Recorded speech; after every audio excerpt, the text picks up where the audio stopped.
महाराज जी ने कहा कि जो मनुष्य काम, क्रोध, लोभ और अहंकार की भावनाओं में फंसे रहते हैं, ऐसे व्यक्ति ना ही तो गुरु की कृपा के पात्र हो बनते हैं और ना ही ईश्वर की कृपा के पात्र बन पाते हैं। आज की कहानी इसी पर आधारित है। एक राजा के राज्य में एक संत महामुनि कुटी बना करके अपना जीवन निर्वाह करते थे। वो परमात्मा की भक्ति करते थे और अपने शिष्यों को भी परमात्मा की भक्ति करना सिखाया करते थे। उनका उद्देश्य था कि काम, क्रोध, लोभ, अहंकार की भावनाओं से दूर रहकर परमेश्वर की भक्ति करो, माता पिता की सेवा करो, गुरु की सेवा करो। यही तुम्हारे जीवन का लक्ष्य है। सारे शिष्य उनकी आज्ञा का पालन किया करते थे। राजा के राज्य में एक सेठ रहता था। वो हमेशा लोगों को रुपया, पैसा, सोना, चांदी दान में दिया करता था। एक दिन उसके मन में ये भावना आई कि इस संसार में गुरु महाराज जी का तो कोई भी कमाई का साधन नहीं है, इसलिए मैं कुछ सोना गुरु जी को भी दान में दूंगा। वो गुरु जी के आश्रम पहुंचता है और कहता है, गुरुदेव, मैं आपको भी कुछ सोना देना चाहता हूँ। गुरु जी ने कहा कि सेठ, हमारे पास परमात्मा का दिया हुआ सब कुछ है, जिससे मैं अपना और अपने शिष्यों का पालन पोषण अच्छी तरह से कर लेता हूँ। सेठ ने कहा, नहीं गुरुजी, मैं आपको कुछ देना चाहता हूँ। गुरुजी ने फिर कहा कि सेठ, हमारे पास परमात्मा का दिया हुआ सब कुछ है, मुझे किसी चीज़ की आवश्यकता नहीं होती है, क्योंकि जैसा कि ग्रंथों में लिखा हुआ है कि साईं इतना दीजिए जामे कुटुम समाए, मैं भी भूखा ना रहूं, साधु न भूखा जाए, साधु न भूखा जाए।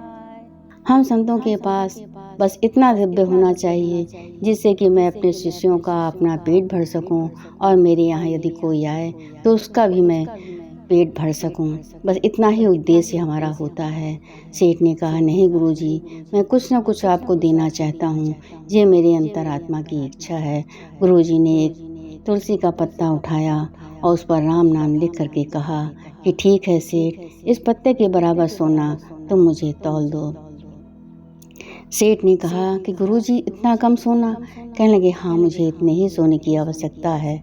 सेठ ने जैसे ही पल्ले में राम नाम के उस पत्ते को रखा और वो तौलने लगा, तो धीरे धीरे वो क्या देखता है कि राम नाम का पत्ता ऊपर उठा ही नहीं और सोना लगता चला जाता है।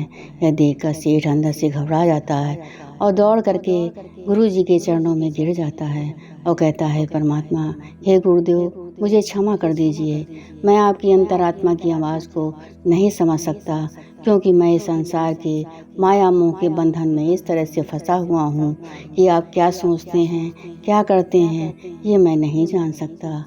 गुरुजी ने मुस्कुरा करके उत्तर दिया कि सेठ, संसार जगत में रहने वाले जितने भी प्राणी हैं वो माया मोह के बंधन में बंधे रहते हैं, अज्ञान के अंधेरे में घूमते रहते हैं। जब तक उन्हें कोई सामर्थ्यवान गुरु नहीं मिलता, तब तक उनके जीवन का उद्धार नहीं होता।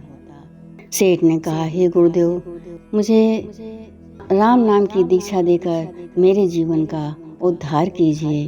गुरुजी ने कहा, बेटा, परमात्मा की भक्ति और ईश्वर की भक्ति, गुरु की भक्ति ही मनुष्य के जीवन को सार्थक और सफल बनाती है। इसीलिए ग्रंथों में लिखा हुआ है कि जेहि कर नाम सुमिरे एक बारा, सुमरि सुमरि नर उतरहि पारा, सुमरि सुमरि नर उतरहि पारा।